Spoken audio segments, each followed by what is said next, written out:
Are you going to give me a cue? It's good. Oh, okay.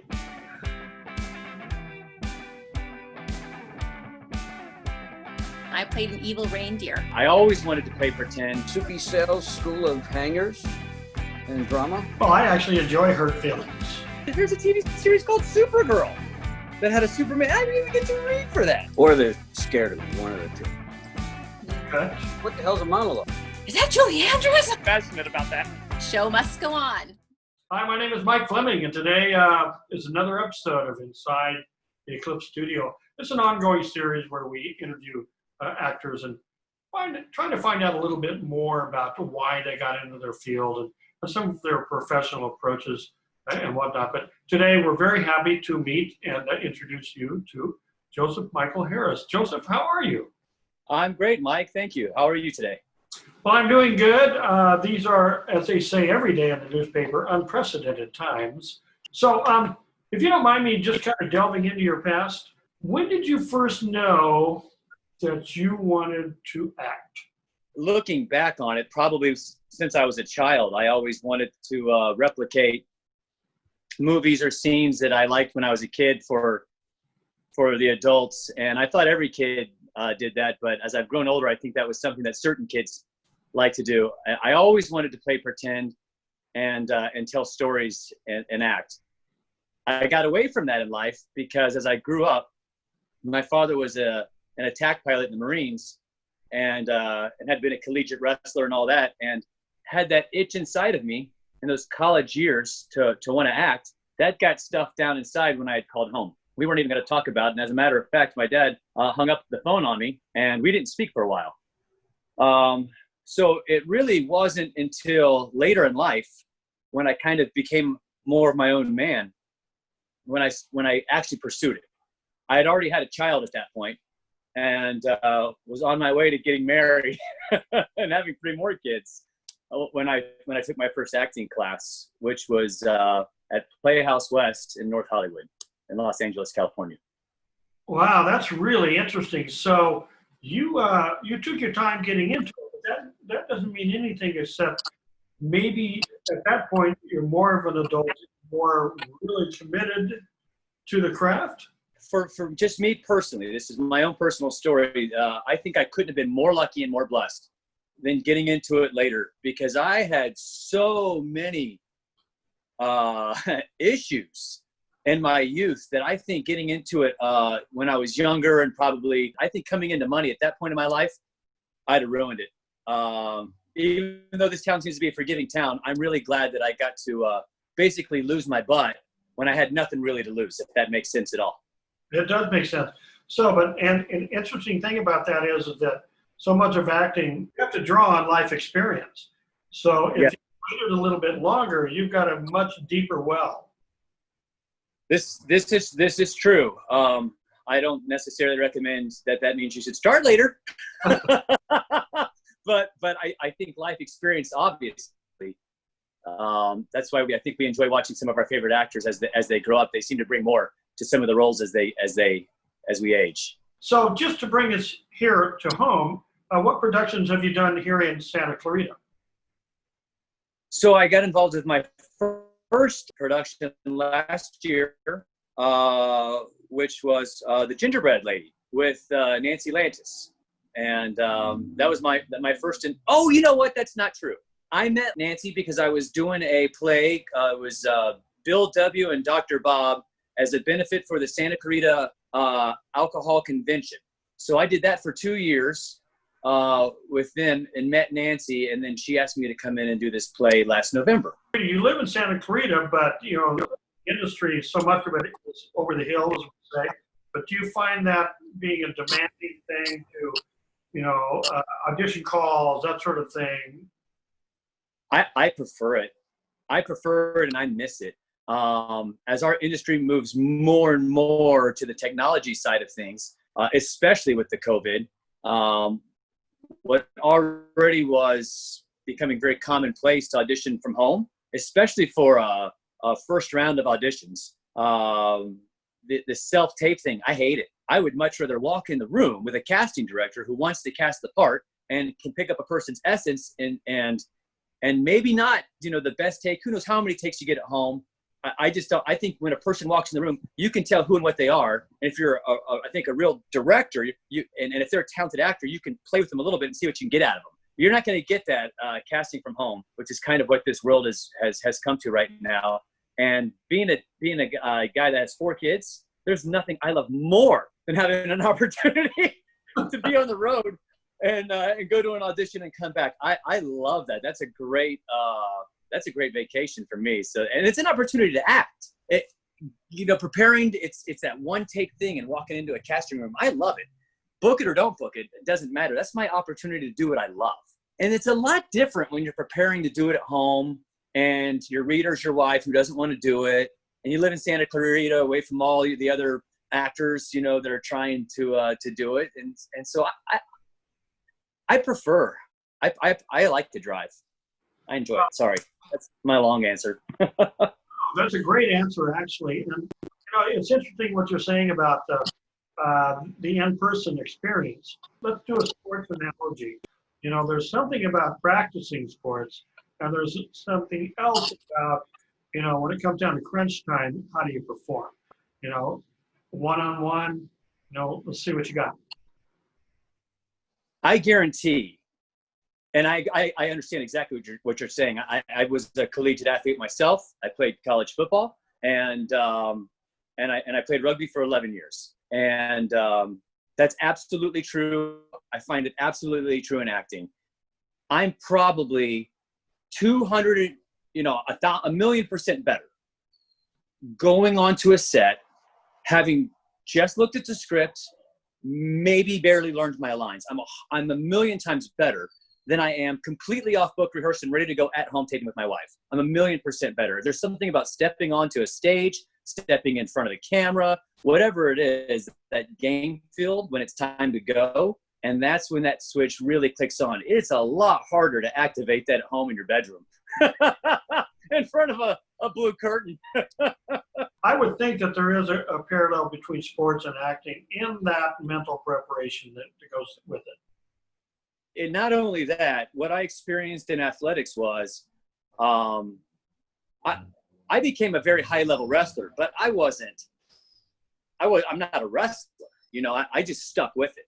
And I saw that as well.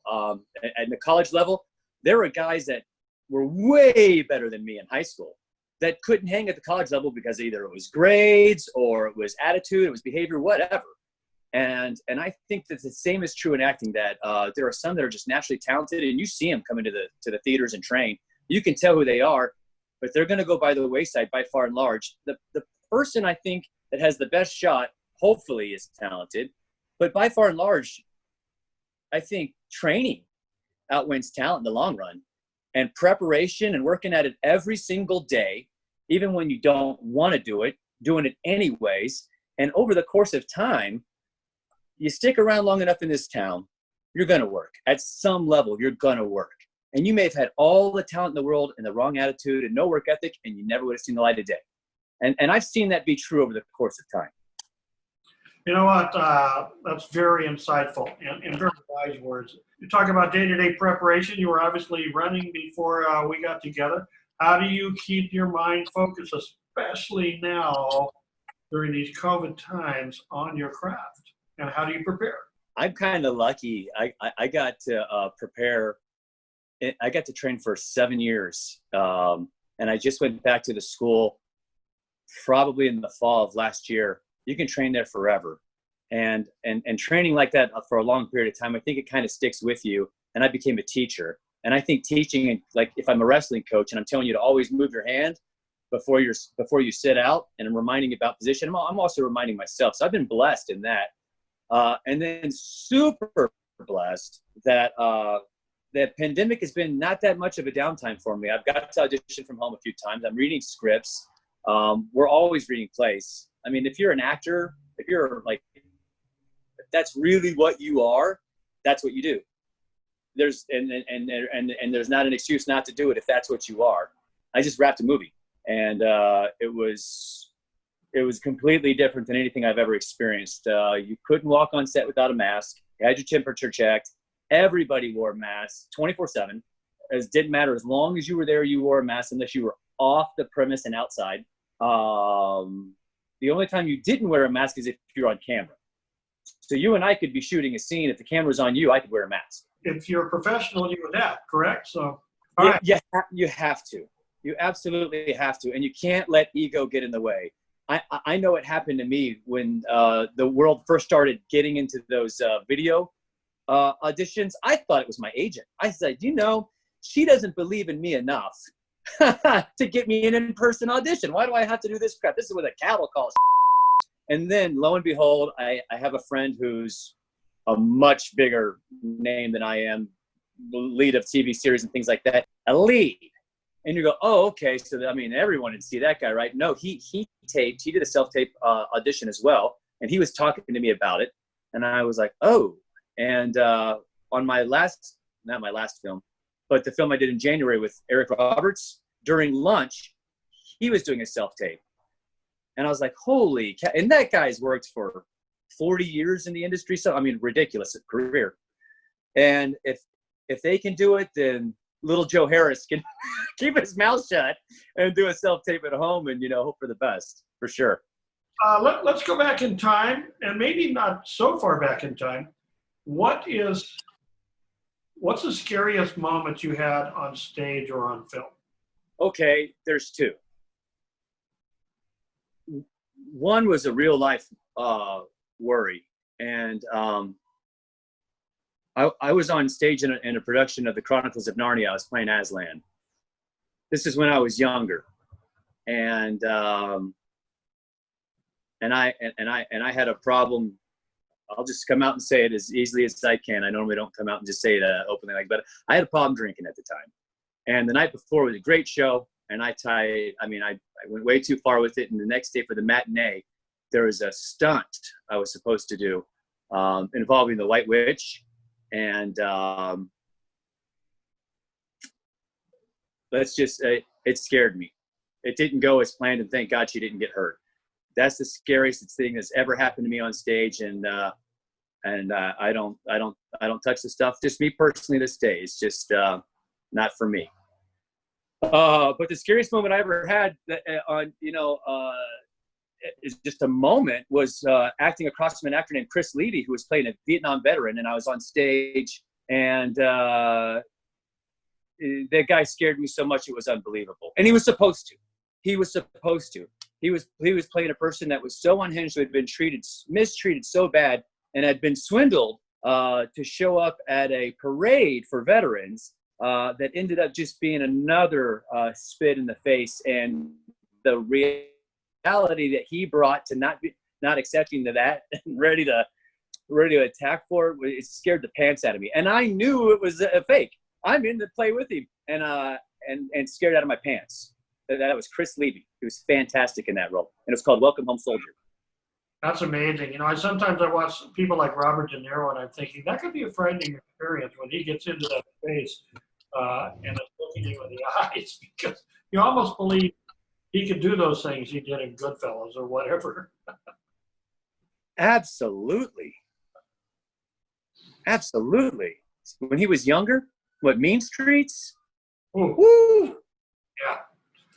What would be the role that you want to play before you leave this profession, or this earth for that matter? I guess Superman. Let me see if I can give myself the right angle there. I'm 6'2" to 6'3" years old, and I'm built just like him. I've been told I look like him half my entire life, and I've never even auditioned for it, and I can't figure out. I've had great representation, and I've gone out for big roles before, but there's a TV series called Supergirl that had a Superman. I didn't even get to read for that. It's like they're always casting a different guy, so maybe there'll be like an older Superman when he's like retired, kind of, or he's in that later life. And maybe then we'll have the career where we can play the Man of Steel. That's my dream. There you go. The older but wiser Superman. Yeah, like the Man of Tomorrow-ish kind of a thing, maybe, where he has like some gray in the sides, If you could go back and tell an inexperienced actor one thing, what would that be? you have to understand that by far and large, in the history of the world, the actor is poor. The actor is an artist. And that artists in the history of the world are our greatest sculptors, painters, writers, singers, songwriters, musicians, actors, you name it. We don't make this idea of a celebrity is a very brand new thing. So understand that that's what you're getting into. And if you can do that, if you can show up to that same little theater that probably where you're training at with all the talent in the world and do that day after day after day, and you can do that for 10 years, and you have a chance. And that's the reality. That's a big reality. There's no such thing as an overnight success. You have to be trained and talented enough for it to sustain. And it takes a while. It takes time. No one wakes up and says, I want to be a doctor, but says, I don't have to go to school. Let me put on these medical gloves and I can do some surgery. No one wakes up in the day, like we did the sports analogy earlier, and says, I'm going to go play in the NFL. I don't need to lift those weights, or don't let me worry about footwork or running any pass routes. I'm really fast. I'm talented. Don't you know? So if you're new, find a place that trains, and it trains in the craft of acting, not an audition technique. It's bullshit. It's absolute bullshit. And I'm sorry to cuss like that, but it is. Because what I'm going to do as an audition is the same thing I'm going to do on stage. It's called acting. Find a school that trains in acting. And I don't care if it's a technique school, they call them methods. I don't care. There's a million different ways to train in it, but it's basically to bring yourself alive in under imaginary circumstances. And if that's who and what you are, I mean, there's some of us that just come alive. And we are a little more alive in imaginary circumstances than we are in real life. And we're a little more expressive. If that's who and what you are, then there's got to be a purpose as well. Maybe your purpose is money. Maybe it's to give back. I mean, one of the things I did was do Welcome Home Soldier for 8 years. I learned how to act with a purpose. And every time I grab a role, I find a purpose, a reason to act. And you never give that up. That's what fulfills us. That's why going to an audition is enough sometimes. I've got to be a surf instructor as well. That's the reality. Some years I'll make tens of thousands of dollars, and then there's other years my honey's the money. That's a really long answer, but that's what I would tell a newcomer, because they have to be ready for all of that. Because the newcomer thinks I'm going to be an actor and I'm going to make $1 million and I'm going to be on every cover of every magazine and everybody's going to love me. And that's not what acting is. That's what this modern celebrity idea is. That's my opinion.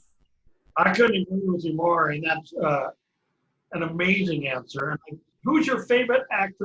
There's so many greats. I